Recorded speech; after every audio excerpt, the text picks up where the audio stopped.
Fala aí, galera, vem com nós. Aqui, ó, como regular o freio de mão do Gol. Mostrei do Palio, agora vamos mostrar do Gol.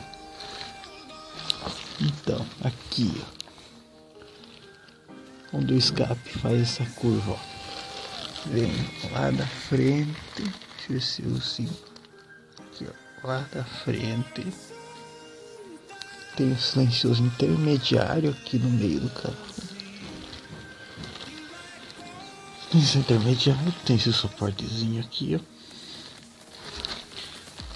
e aí faz essa curva aqui, é bem aqui,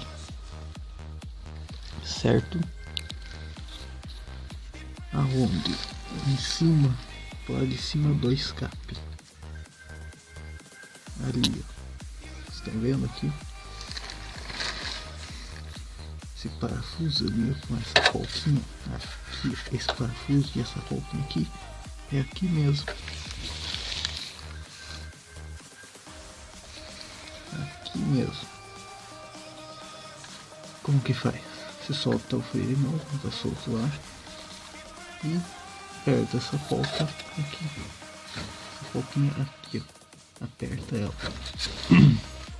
Aperta essa polca, certo? Apertou aqui.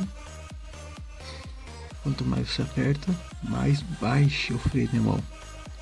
Ou seja, fica com menos estalos.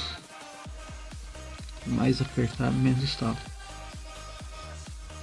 Tava com 5, eu apertei, deixei com 3, certo?